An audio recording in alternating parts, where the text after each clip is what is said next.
All right, we are live and welcome to the Cutting Board Post. And I am one of your hosts, Michael Wimmer, and this is your other host, Andrew Cosgrove. How's it going, Andrew? Not too bad, Mike. How are you doing today? We're gonna make it through the day, man. That's how it's going for me. I'm just gonna be very clear about that. We're gonna make it. But Absolutely.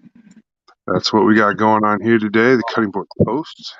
Gonna throw that bad boy up there, and then next we're gonna just move right on into our first our first story.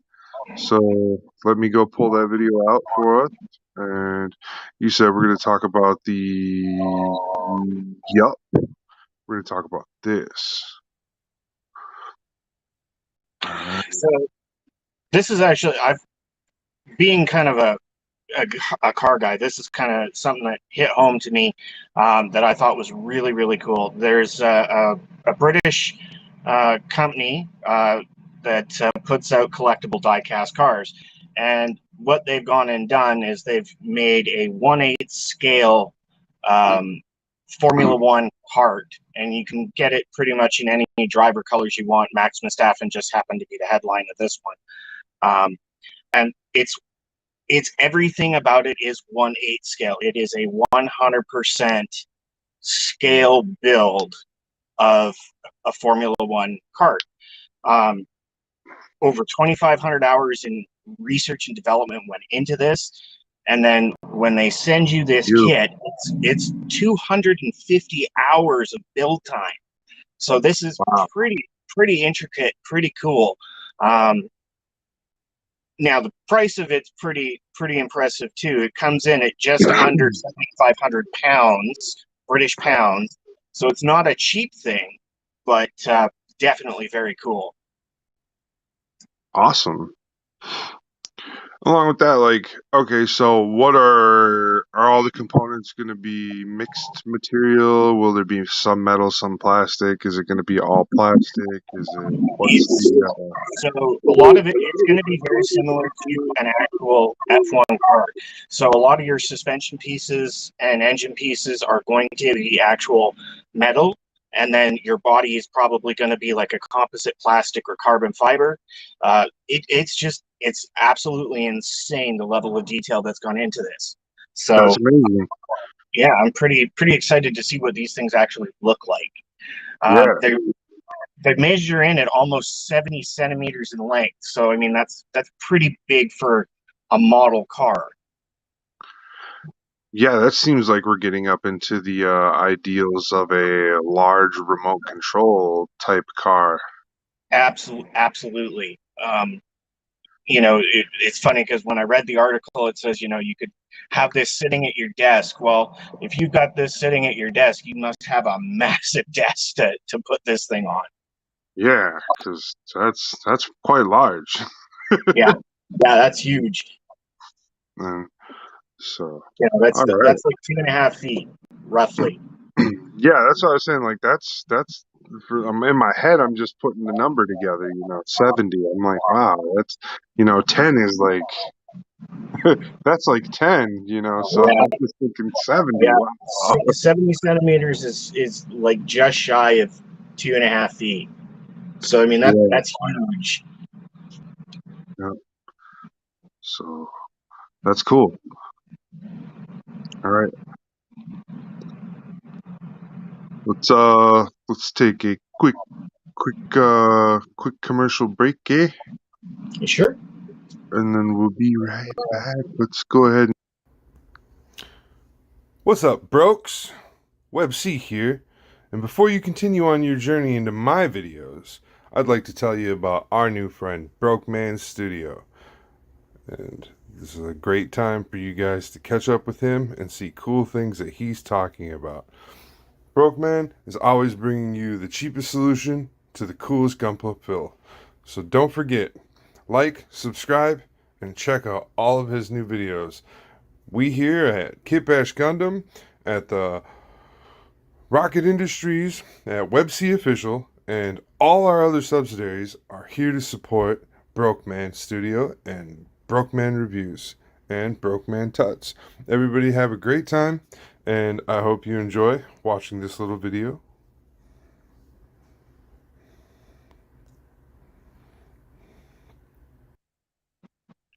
All right, and we're back. And we're gonna move right into the next story, which kind of relates to the story we were just on. Yeah. So go ahead, So Andrew.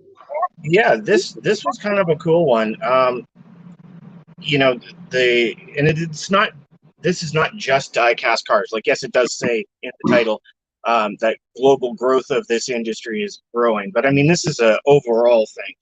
You know, die-cast models are becoming a big thing. They always have been, especially for in the car industry.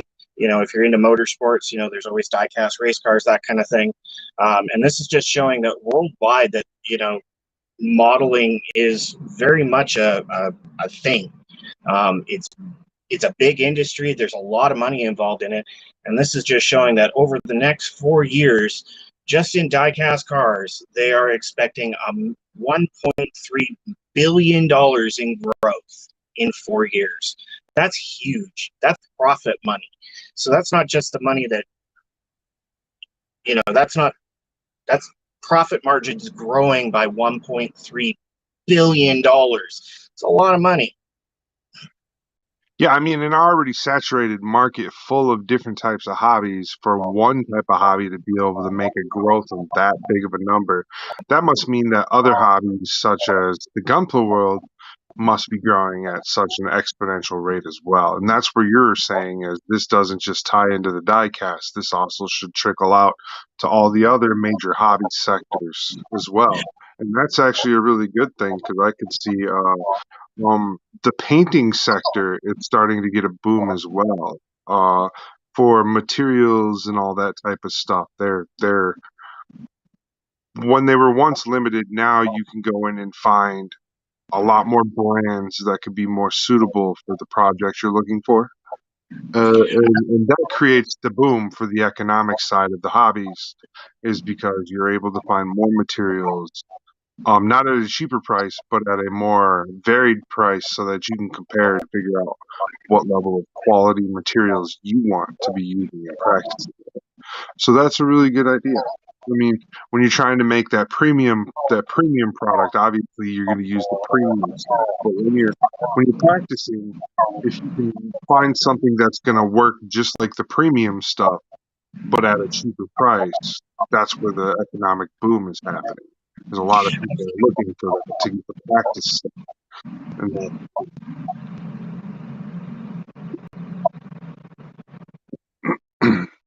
oh yeah, Yeah, absolutely. I mean, the hobby industry is growing by leaps and bounds, and you know, just like I said, just the one sector is expecting to see that kind of growth.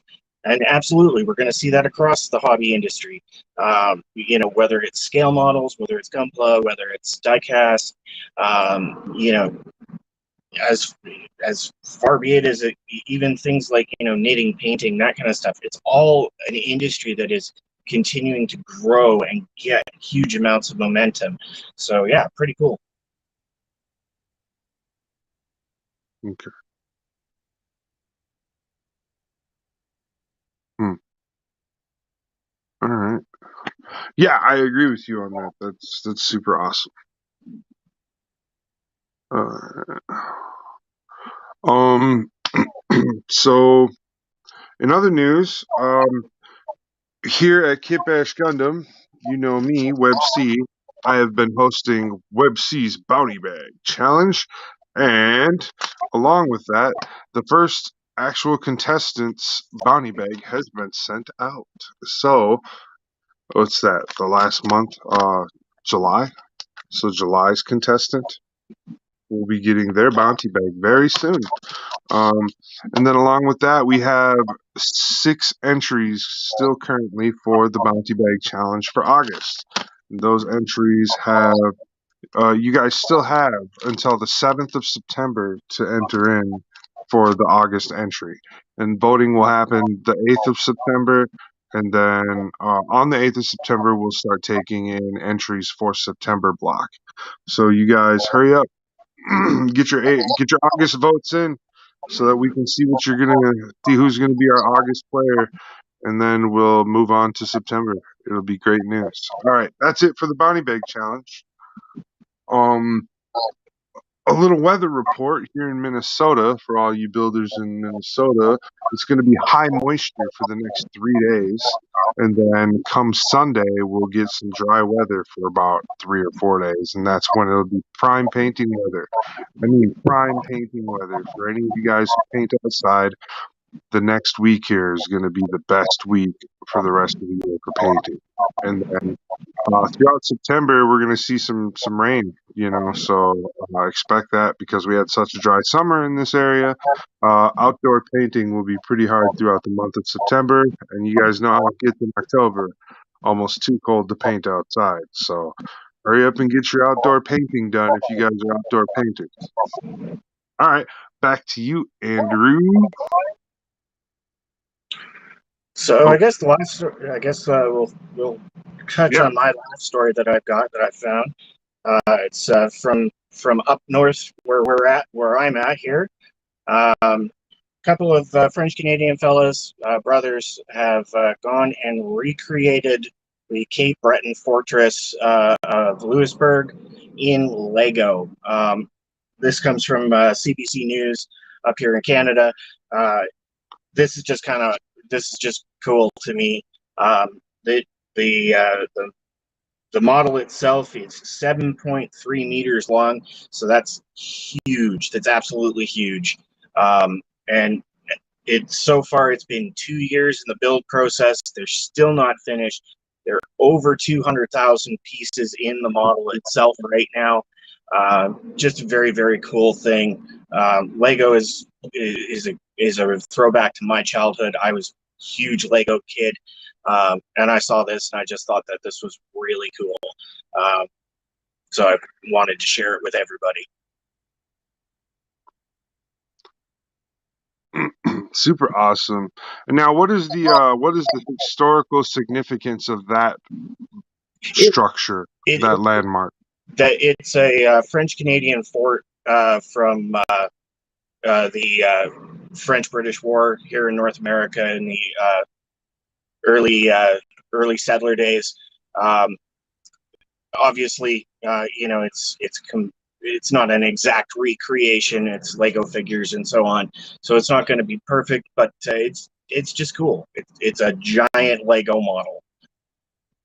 That's awesome. Now, I've seen some cool things like that. There's a shop here in Minneapolis, in Minnesota, that specializes in. They don't like to call them Lego at their shop. They call them building bricks, but they specialize in it. And what is that?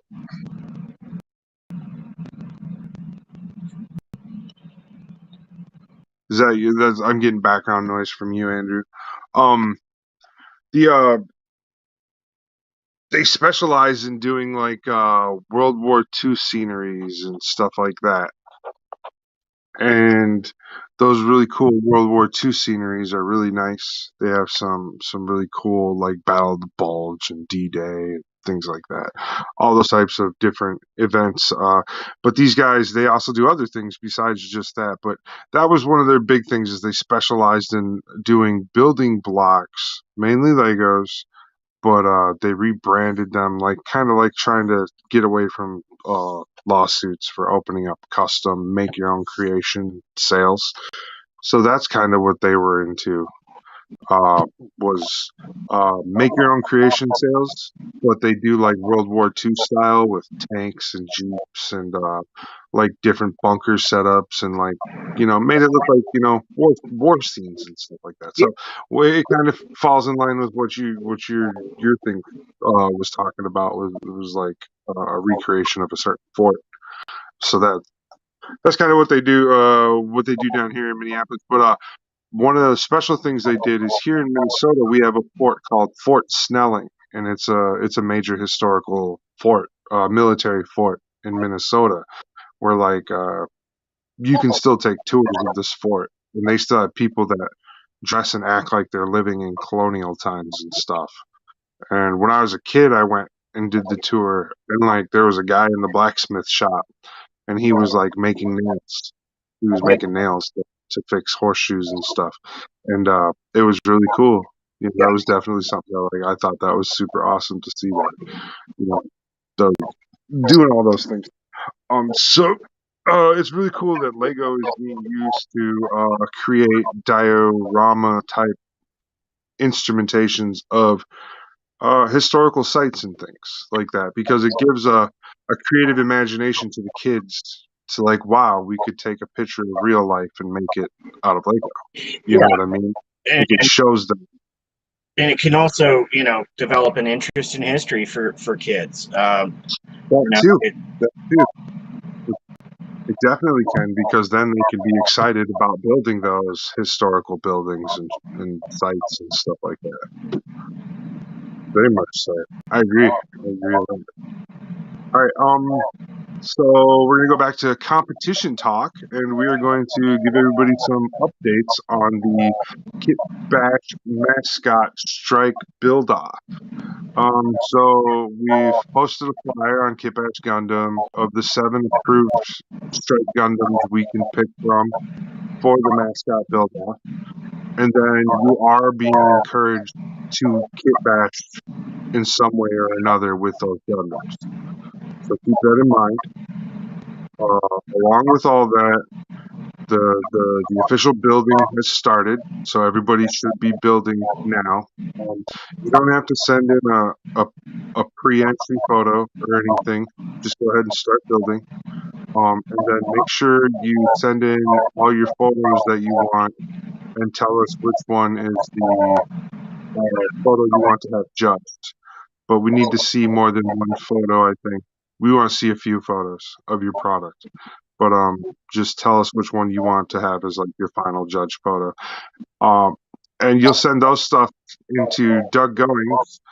The competition starts today, August 18th, and rides through September 18th. And September 18th at midnight is the cut. That's when we will cut off. Nobody else will be able to send in their submissions or anything after midnight on August 18th. So all you builders out there at Kit Bash Gundam who are watching or who see this video, I hope you guys are having a great time, and we'll see you at the end of the build off.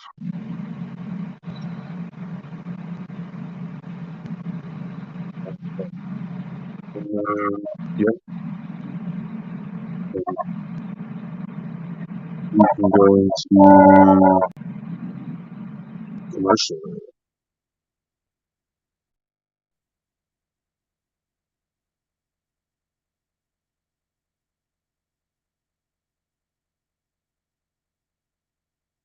Hey everybody, Web C here, and I'd like to talk to you today about our new friend Oni Mecha. Oni Mecha is a YouTube and social media content creator who's always doing cool things. His kits are super custom and super cool. Oni's trying to get into doing some tutorials for you guys, so come on over and check out Oni Mecha. Alright, and he'll be hanging out with us once in a while over at Kit Bash Gundam and on the Web C official podcast, and it'll be real nice having him around.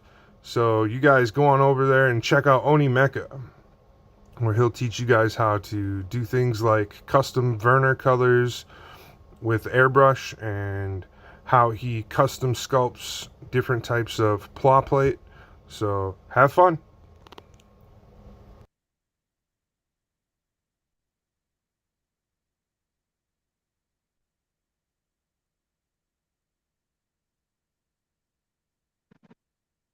All right, and we're back.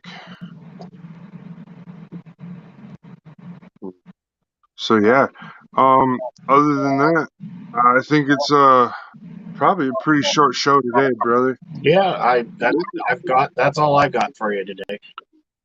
All right, well, I guess I'll just lead us out with one long infomercial, and then we'll just call it after I play the long commercial. Long commercial is basically just gonna fill you guys in about the Bonnie Bag Challenge, and tell you about our Patreon. So, also, I want to give a shout out to our Patreon sponsors: the Wicked Wookie, Andrew Cosgrove, the Model Rocketeer, Kerry Michael Powell, and I want to give a shout out to Scott over there at Clarksville Hobby Depot LLC down there in Tennessee. That's a awesome place to get your kits from. I just got my first order in from them, and let's just say they go above and beyond to wrap your package up so it doesn't get damaged. Because I had bubble wrap, paper, and a box around my kits when I got it in, and that was super awesome to see that they gave us so much care and love into packing our kits.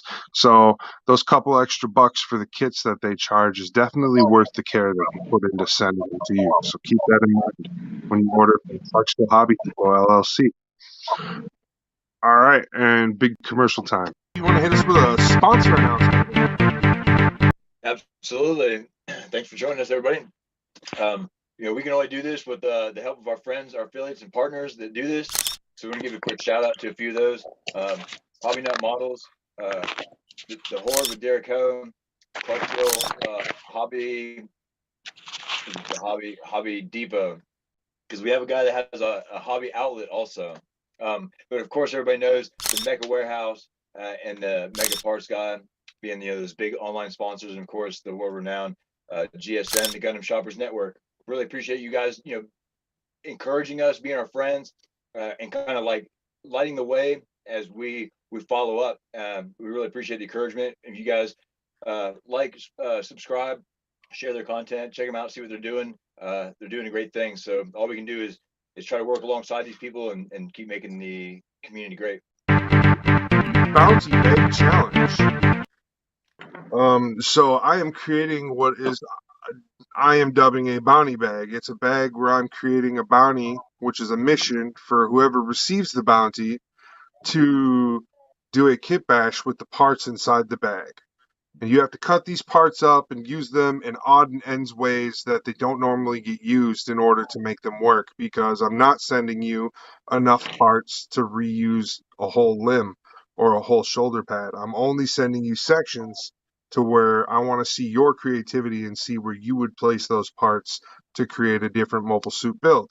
So that is the concept of the whole build. Some of the rules for the build. You have to present us with a photo to enter for a spot at one of our slots, because this is going to be a slotted challenge and not everybody's going to be able to enter freely. So your entry will be a audition into one of the 12 spots that we have pre-designated for this tournament. This will be a year-long tournament.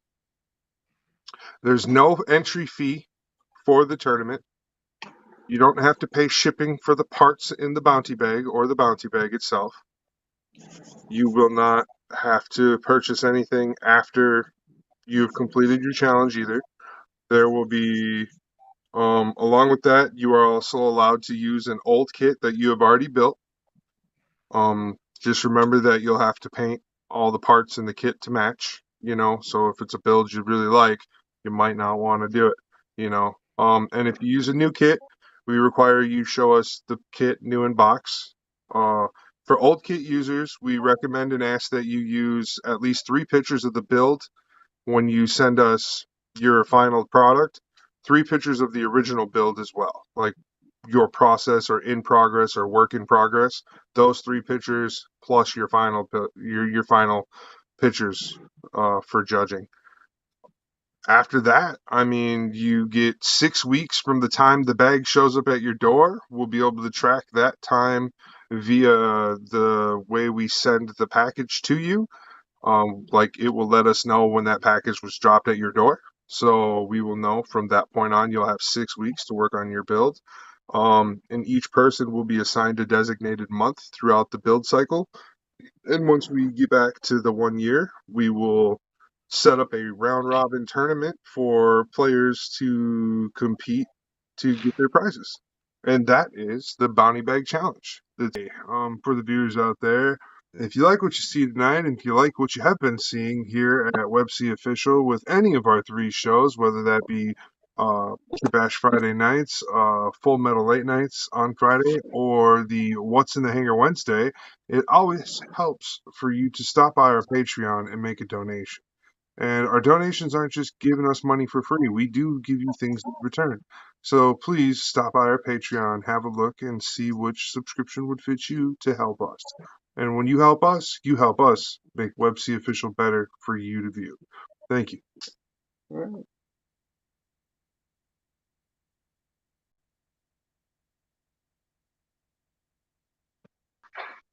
All right, and that's it for the night. Not too bad.